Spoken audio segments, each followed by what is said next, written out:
안녕하십니까. 자, 이번엔 제2단원 보도록 하겠습니다. 자, 제2단원은 돌연변이 파트입니다. 돌연변이 파트. 돌연변이. 자, 돌연변이에 대한 내용이 이렇게 많이 또 출제되진 않는데, 이게 좀 특징적인 거 몇 가지를 또 알아는 놓으셔야 돼요. 자, 돌연변이에 대해서 얘기를 할 때, 이제 출제가 잘 나오는 얘기들은 점돌연변이가 무엇인가? 유클레오티드 상에서의 변이, 이 점돌연변이 무엇인가를 아는 거고요. 두 번째는 염색체의 구조 이상. 염색체의 구조 이상이 무엇인가? 그러니까 점돌연변이는 두 가지가 있잖아요. 격자이동과 염기치환. 또 염기치환 다시 세 가지가 있죠. 센스, 미센스, 넌센스. 센스는 침묵, 그다음 미스센스는 착오 또는 과오, 넌센스는 사슬 종결 이렇게 보지 않습니까? 자, 염색체의 구조 이상. 자, 구조 이상. 크게 네 가지가 있죠. 결실, 역이, 전자, 중복 이렇게 있거든요. 그 각각의 특징이 무엇인지 아는 거고요. 그 다음에 이수성. 자, 이수성에 대해서는 지금 보면 공무원 시험 문제가 염색체 어떤 게 얼마만큼 달라졌는가. 그러니까 뭐 예를 들어서 클라인페터주군이라고 하면 X 2개, Y 1개 뭐 이런 식으로 뭐 구체적으로 좀 알기를 원하는 것 같아요. 그럼 이제 우리가 그 맞춰야 되는 거니까. 그럼 이수성이라는 것이 있을 때 어떤 변이가 있는지를 우리가 아는 것. 뭐 이런 것들을 우리가 좀 눈여겨볼 필요가 있다라는 겁니다. 자, 그럼 이제 문제를 이제 하나씩 좀 풀어가 보도록 합시다. 자, 1번 문제입니다. 자, 특정한 유전자에서 돌연변이가 발생했어요. 근데 그 유전자가 암호화하고 있는 폴리페티드가 서열이 안 변했습니다. 자, 돌연변이 발생을 했는데 폴리페티드의 서열이 안 변했다. 이것은 침묵입니다. 침묵. 침묵이라고 하는 것은 염기 치환에 들어가는 겁니다. 센스 뮤테이션. 침묵 돌연변이. 얘는 염기 치환 변이에 들어가는 거예요. 염기 치환. 염기 치환 변이에 들어가는 겁니다. 자, 그럼 보시면요. 암호화 영역 내에서 두 개의 유클리드가 결손되었거든요. 그럼 결손된 것은 이것은 격자 이동이에요. 이것은 격자 이동입니다.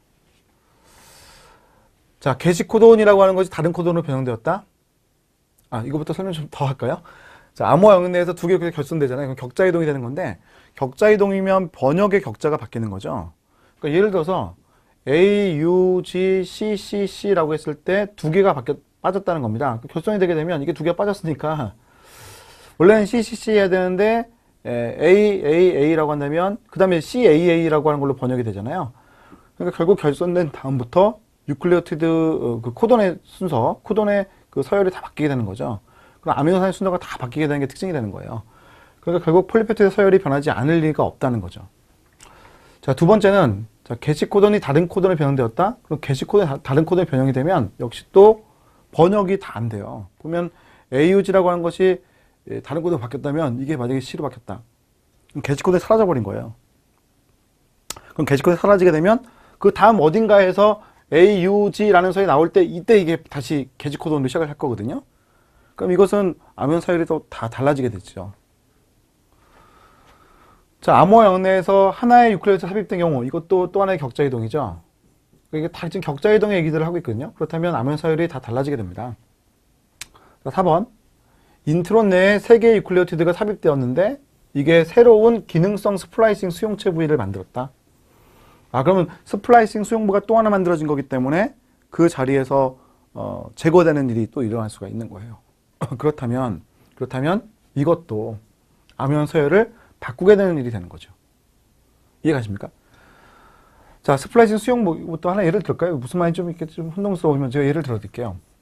자, 이게 이제 엑손이에요. 이것도 엑손이죠. 그럼 여기에 인트론이 있었는데 여기 무언가가 이렇게 삽입이 된 겁니다. 여기에 새로운 기능성 스플라이싱 수용 부분이 생겨난 거예요. 인트론 내에. 그럼 여기 이제 새로운 게 만들어졌으니까 인트론 제거가 이렇게만 될 수도 있잖아요. 그럼 이런 부분이 제거가 안 될 수도 있지 않습니까? 그런 것은 결국 새로운 스플라이싱 수용 부분이 생겨서 엑손이라고 부분이 원래 아니었는데 엑손처럼 되어버릴 수도 있다는 얘기죠. 그죠? 그러면 번역의 격자라는 것이 또 혼동이 되는 그런 일이 발생하겠죠. 자, 5번. 암호 영역 내에서 하나의 유클리오스가 다른 유클리오스 치환된 경우다. 이게 염기 치환이잖아요. 염기 치환에는 침묵이 들어가 있는 겁니다. 염기 치환에는 세 가지가 있잖아요.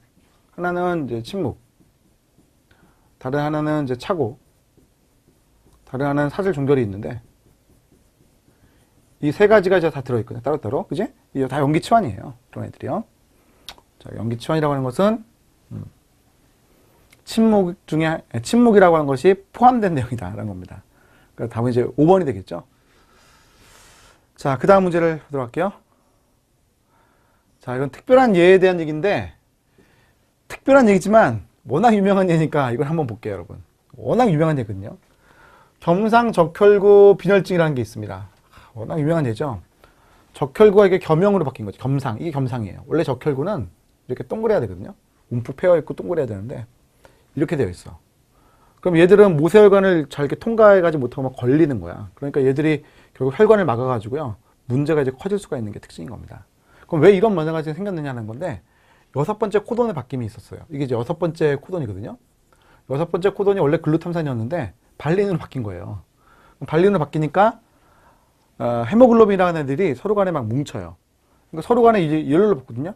그러니까 헤모글로빈이 원래 따뜻하게 떨어져 있어야 되는 건데 얘들이 이렇게 일렬로 막 붙는 거예요. 이렇게. 그렇게 쭉 늘어붙으니까 이 안에 쭉 늘어붙은 것들이 들어가 있기 때문에 겸상이 되는 거거든요. 그러니까 문제가 된 거예요. 자, 그럼 이제 내용을 이제 보도록 합시다. 자, 발린을 지정하는 코돈은 GUG 하나이다. 자, 발린을 보면 GUU도 있거든요. 이게 틀렸죠. 그러니까 대개는 코돈의 세 번째 연기가 달라져도 같은 함수 경우가 많습니다. 근데 문제에서 뭐 찾아볼 수 있으니까 찾아서 답이 아니다는 거를 골라내면 되겠죠. 자, 겸용적을 빈혈증은 한 개 연기가 변하여 생긴다. 그래요. 한 개 연기가 바뀐 거예요. 지금 보시면 어디가 바뀌었어요? 이게 A가 U로 바뀌었을 뿐이죠. 나머지 똑같아요, 여러분. 이 부분만 바뀌었어요. 연기 치환입니다. 연기 치환. 맞죠? 연기 치환. 자, 정상과 겸용 모두 같은 종밀 코돈에 의해서 단백질 합성된다. 그거 맞습니다. 지금 그림 보시면 쭉 가다가 UAA 나오잖아요. 그러니까 결국 염기가 치환된 거기 때문에 격자가 이동한 건 아니거든요. 결국 단백질 합성의 종류는 똑같은 코돈에서 되는 겁니다. 염기 치환이라고 하는 것들은 코돈은 똑같은 데서 끝나는 거예요. 자, 발린을 지정하는 GUG 코돈이 있다. 상보적인 DNA 염기 서열은 CAC다. 이거하고 상보적 만나야 되는 거니까 C, A, C가 되네요. 그죠? 오케이네요. 그죠? 니은과 디귿과 리을이 다 옳은 주문인 거죠. 자, 그 다음 3번 문제 가겠습니다.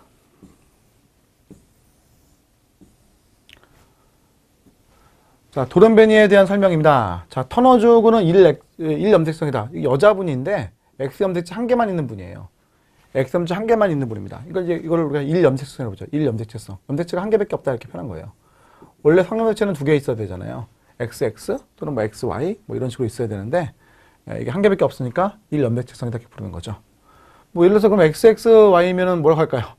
자, 성염색체가 두 개 있어야 되는데 세 개 있으니까 이걸 3염색체성이라고 하는 거죠. 그 경우는 3염색체성이라고 부르는 겁니다. 자, 전이 트랜스포지션 위치를 바꾼다. 트랜스포지션이니까 위치를 옮긴다. 그래서 게놈상에 있었던 한 부분이 다른 쪽에 옮겨가는 거죠. 점프하듯이. 그러니까 DNA가 이렇게 쭉 있으면 DNA 한 부분이 막 갑자기 다른 데로 옮겨가는 거예요. 이사를 가는 거예요. 이런 걸 전이라고 합니다. 그래서 게놈 전체 DNA에 아무 부분에 막 삽입되는 현상이 나타나는 게 이게 전이에요. 자, 스플라이싱 수용부 부위에 문제가 생겼다. 아까 봤었죠? 그럼 어떻게 돼요? 단백질이랑 스플라이싱 수용부에 문제가 생기는 거니까 인트론이 제거가 안 되거나 또는 인트론이 새롭게 더 만들어지거나 이런 경우거든요. 그러니까 폴리페스 생성되지 않는 건 아니고요. 생성이 되는데 전혀 다른 길이의 폴리페스가 만들어질 수 있다는 거죠. 스플라이싱 수용부 부분에 문제가 생기게 되면 인트론이라는 게 제거가 되지 않거나 그럼 그 부분이 엑손이 된 거니까 번영이 막 되는 거죠. 그지? 뭐 이러한 변이가 생기는 것이 문제가 된다. 폴리페스 만들어지는데 길이가 긴 게 만들어지거나 오히려 짧은 게 만들 수도 있죠. 자, 사슬 종결도변입니다. 사슬 종결도변이는 합성된 폴리페트의 길이가 정상 폴리페트보다 항상 짧습니다. 사슬 종결도변이에 대한 특징을 이제 알아봤을 때 여러분 주의해야 될 점은요. mRNA의 길이는 유지된다는 겁니다. mRNA의 길이라든지 DNA, 즉 유전자의 길이는 염기 치환이기 때문에 이것은 유지가 돼야 돼요. 이거 주의하셔야 됩니다. 사슬 종결도변을 물어볼 때 항상 폴리페트의 길이는 짧아진 게 맞거든요. 근데 이걸 이제 저걸 외우고 있으면 헷갈려요. mRNA와 DNA의 길이는 어떻게 되느냐? 짧아진다 이렇게 생각한다고. 그렇지 않습니다. 염기 치환이거든요, 이거. 염기 치환이기 때문에 염기가 치환된 것이라면 말 그대로 치환된 거니까 길이의 변화는 없는 겁니다. A였던 게 U로 바뀌었어. 뭐 이런 거기 때문에 길이의 변화가 없는 거죠. 자, 그 다음 중립돌연변이. 자, 중립돌연변이라고 하는 것은 중립적이다라는 표현을 있거든요. 그러니까 미스센스 돌연변이 일어나긴 했는데 미스센스 돌연변이 일어났습니다. 염기 치환 돌연변이이고 아미노산의 치환이 일어난 거죠. 이것은 염기가 치환되었고 그 결과 아미노산도 치환된 거예요. 아미노산도 치환이 된 건데 이 치환이 되었습니다만 기능에 별 차이가 없어요. 기능에 별 차이가 없어. 그 아미노산 바뀐 게 기능에 큰 영향을 주지 않은 거예요. 그런 것을 우리가 중립돌연변이라고 부른다는 거죠. 자, 이해가시죠? 자, 그래서 틀린 것은 3번이라고 볼 수 있습니다. 자, 그다음에 라이온 가설이라는 걸 보도록 할게요. 4번 문제입니다.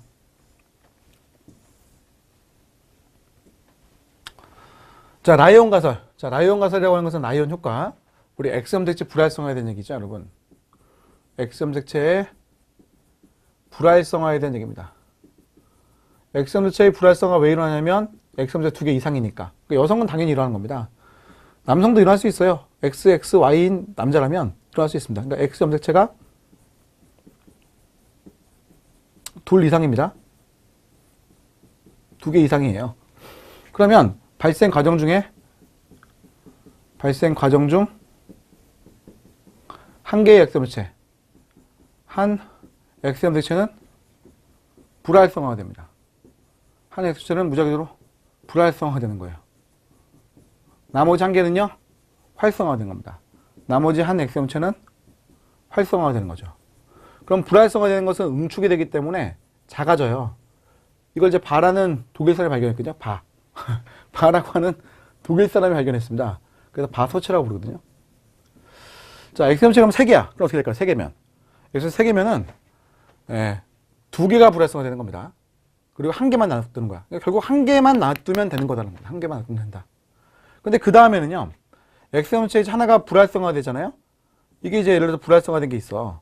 그럼 예로부터 분열을 하면은, 분열을 하는 모든 세포가 똑같이 이 X염체가 계속 불활성화돼. 이런 걸 이제 우리가 조직의 모자이크라고 부르죠. 다른 데는 반대일 수 있어요. 다른 것은 이제 왼쪽에 있는 X염체가 불활성화되었다고 했을 때 분열을 하잖아요? 그럼 똑같이 왼쪽에 있는 X염체가 불활성화된 거죠. 이런 식으로요. 자, 그러니까 결국 이게 조직에 따라서 모자이크 현상이 나기 때문에 이걸 이제 라이온 효과라고 부르기도 하고 조직의 모자이크화다 이렇게 얘기합니다. 조직의 모자이크화가 라이온 효과예요. 조직의 모자이크화 현상이 나온다. 예? 불활성화 일어난 다음에 바소체라고 하는 것이 복제를 하게 되면 계속 바소체가 되는 거예요. 자, 그래서 이런 것을 지금 얘기를 한 것을 좀 찾아봐야 되거든요. 자, 그럼 어떻게 될까요? 자, 어떤 여성에게서는 2개의 X염체가 모두 바소체 형성해서 모든 발현이 억제될 수가 있다. 그죠? 이런 것들. 이런 것들이 이게 아니네. 라이온 효과는 여기네요. 그죠? 이거. 여성의 최대 분열 중 무작위적으로 전체 죄송합니다. 이런 비분리 현상은 아니죠? 이건 해야 되지. 자, 4번. 어떤 여성의 경우에 2개의 X염체가 모두 바소체 형성해서 모든 세포의 발현이 억제될 수 있다는 겁니다. 제가 순간적으로 헷갈렸나 봐요. 자, 이거죠? 자, 염색체 비분리 현상은 이수성을 나타내는 거고요. 이수성. X세포 관련된 대부분 유전자는 남성 한 세포에서 모두 같은 형태로 발현된다. 이것도 뭐 맞는 얘기긴 한데 이것도 맞는 얘기죠. X세포에 관련된 대부분 유전자들은 남성과 여성의 한 세포에서 모두 같은 양으로 발현된다. 그러니까 X세포 중 하나만 발현된다 이런 얘기예요. 자, 또 3번. 남성의 성 관련된 형질은 모두 어머니에 된다. 이건 모계 유전을 얘기하고 있죠. 모계 유전. 미토콘드리아 유전 이런 것들 얘기하고 있습니다. 여성의 X세포 유전자들을 발현하는 모두 모계 유전자. 뭐 이것도 해당되는 상관 없습니다.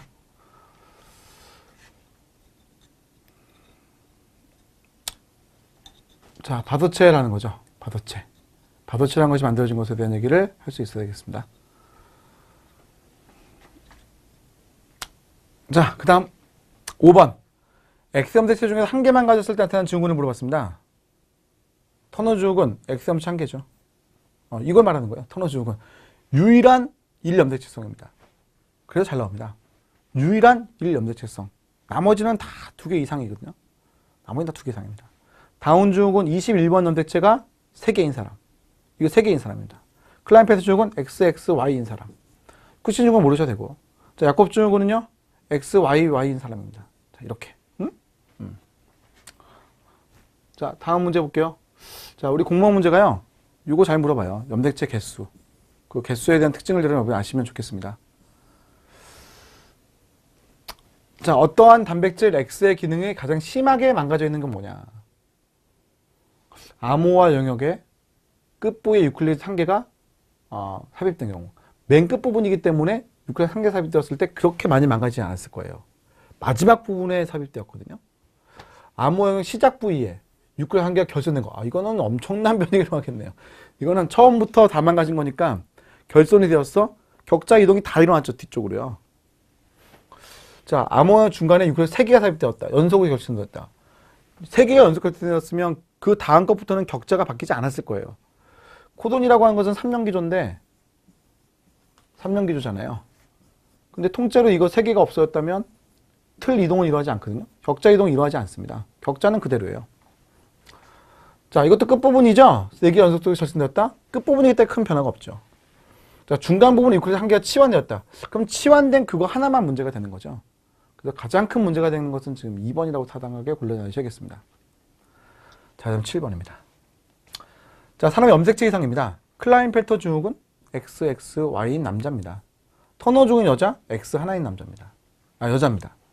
자, 섬유체를 한 개 더 가지고 있다 하겠습니다. 한 개 더 갖고 있는 것은 클라인펠터 증후군만 해당되는 얘기죠. 터너 증후군은 한 개 더 있는 게 아닙니다. X는 한 개밖에 없는 사람이죠. 자, 필라델피아 염색체, 염색체의 전자, 트랜슬로케이션입니다. 전이란 표현은 잘 쓰지 않는데 전자가 맞는데 전이라고 했습니다. 자, 백혈병 어디 된다? 이거 맞습니다. 자, 필라델피아 염색체는요, 9번과 22번 염색체 간에 이런 현상이에요. 9번의 일부와 22번의 일부가 잘라져가지고 이 둘이 이제 맞바꿔서 만들어진 거거든요. 그럼 이게 재조합이 되었을 때, 맞바꿔서 재조합이 되었을 때 작은 염색체 만들어졌는데, 이 부분과 이 부분이 만들었다 생각합시다. 그럼 작잖아요, 일단요. 이걸 이제 우리가 필라델피아 염색체라고 부른 거거든요. 근데 이 둘이 잘려가지고 만나는 이 부분에 종양유전자가 만들어져요. 그 종양유전자가 만성 골수 백혈병, 만성 골수성 백혈병을 일으켰거든요. 그래서 백혈병이라고 여기서 표현했는데 이걸 일으켰어요. 이 둘이 만나는 그 부위에. 옳은 얘기죠. 자, 제1감정을 비불현상이 나왔다. 비정상 염색체를 가지고 있는 배우자가 다 생성되죠. 이거 우리 이제 얘기했었잖아요. 이 n짜리가 제1감수분의 비불현상이라면 n 플러스 1과 n 마이너스 1이 돼요. 그럼 그 다음에 비불현상이 유지가 되기 때문에 n 플러스 1과 n 마이너스 1들만 나타나게 되는 게 특징인 거죠. 전부 다 이게 다 비정상적인 염색체 개수가 되는 거죠. 자, 당원주역은 이실원체가 3개 있는 거죠. 3년식성. 오케이. 그럼 답은 1번이 되는 겁니다. 자, 그 다음 문제 풀어볼게요. 자, 8번 문제입니다. 자, 돌연변이와 그 예를 짝지은 것, 옳지 않은 거 골라라고 했습니다. 유전자의 돌연변이, 우리 아까 대표적인 예라고 그랬습니다, 이거. 네, 대표적인 예입니다. 자, 나타난 돌연변이와 그 예를 짝지은 것은 옳지 않은 것. 네. 자, 이수성 다운주군, 이수성, 염색의 숫자가 다른 것. 21번체가 3개인 케이스. 자, 배수성, 씨 없는 수박. 뭐 특별한 케이스니까요. 이런 건 뭐 크게 신경 쓰지 않는데, 배수성은 좀 알아보시면, 배수성은요, 2n, 3n, 4n, 죄송합니다. 4n, 이렇게 되는 거지? 자, 이렇게 늘어나는 것을, 그러니까 배수성이라고 불러요. 배수성. 자, 알비노증. 자, 알비노증이라고 하는 것은요, 이것은요, 알비노증은요, 미스센소르변이에요. 좀 쪼잔했는데요. 미스센소르변입니다. 그래서 우리 알비노증 백화병이라고 부르는 게 있거든요. 그건 이제 여기가 아니라, 이건 미스센소르변으로 생기는 질환입니다. 자, 그래서 이제, 옳지 않은 것은 4번이 되는 거고요. 자, 그 다음 9번. 사람의 염색체 수 이상으로 나타나는 유전 질환에 대한 설명을 옳은 걸 올라가고 있습니다. 자, 다운 증후군은요, 21번 염색체가 3개인 케이스입니다. 에드워드 증후군은요, XXY가 아니라 18번이 3개인 케이스입니다. 이건 또 특별한 케이스입니다만. 자, 클레벤 증후군은요, XXY 인상인데 막 섞어놨네요. 자, 다운증후군, 클라인페 증후군은 워낙 유명한 예니까 이건 여러분이 꼭 기억해 주시고, 에드워드 증후군 잘 내지 않습니다만 이 두 개는 꼭 기억하시고, 터너 증후군 잘 내죠. 엑소증 한 개인 사람. 유일한 1염색체성이죠. 자, 그러면 옳은 지문은 4번밖에 없네요. 4번. 자, 이렇게 해서 공무원 문제가 이게 지금 염색체 수 이상 있죠? 이거 가지고 잘 내고 있거든요. 이게 마지막 문제인데 염색체 수 이상 가지고 잘 내고 있기 때문에 그 몇 가지 예들이 있죠. 뭐 다운 증후군, 뭐 터너 증후군, 클라인페트 증후군, 그리고 뭐 나왔으니까 에드워드 증후군 이런 것들을 기억을 좀 해주십시오. 나왔을 때 단답형으로 맞출 수가 있는 거니까요. 전부 다 염색체의 비분류 현상 때문에 생기는 거죠. 대개는 생세포를 만들 때 제1감수 분열 또는 제2감수 분열에서 비분류 현상이 일어난 거예요. 그래서 정상 난자나 정상 성자하고 결합을 했을 때 그때 이수성이 발생한 거죠. 그 점을 잘 기억하시면 되겠습니다. 배소성이라고 하는 용어는 생식세포가 만들어진 다음에 2n짜리와 1n짜리, n짜리가 결합을 해서 3n짜리 되는 케이스. 뭐 이런 것들이 배수성이에요. 그것도 뭐 흔하게 나오는 케이스들은 아닌데 여기서 뭐 씨 없는 수박 이거 가지고 얘기를 하긴 했었습니다. 오케이? 자, 그럼 이렇게 해서 우리가 돌연변에 대한 얘기는 문제가 많지는 않으니까 이 정도의 내용을 여러분 좀 기억하시고 정리하시면 되겠습니다. 그럼 출제가 잘 나오는 파트가 있고요. 잘 안 나오는 파트가 있어요. 그러니까 이제 우리나라에서 보는 여러 가지 많은 시험들이 있는데 그걸 제가 이제 분석을 쭉 해보니까 제가 이제 26개 타입을 나눴지 않습니까? 그래서 A부터 Z까지 좀 분류를 쭉 해놓은 건데 이제 공무원 파트에서도 그 중에서 잘 나오는 부분과 잘 나오지 않는 부분들이 있어요. 그래서 제가 이제 강의를 할 때에도 좀 약간 그런 얘기를 해드릴 테니까 포커싱을 좀 더 맞출 것을 좀 더 보시고 그 부분 중에서도 뭐가 더 잘 나오는지 약간 시험마다 특성이 있으니까 그런 부분을 좀 더 포커싱을 맞춰주세요. 그러니까 공무원 시험 문제는 전부 다 용어와 특징들을 아는 게 되게 중요한 거고요. 그랬을 때 도료변이는 특이하게도 염색체 이상을 잘 내고 있어요. 다른 시험들은 그런 경향이 좀 덜한 편인데 공무원은 이제 그걸 잘 내고 있으니까 그럼 그것들을 좀 눈여겨 좀 보시고 시험장에 가시는 것이 여러분들이 고득점 받는데 훨씬 도움이 되겠죠. 자, 그럼 이렇게 해서 제2단원에 대한 얘기를 마치도록 하겠습니다. 수고하셨습니다.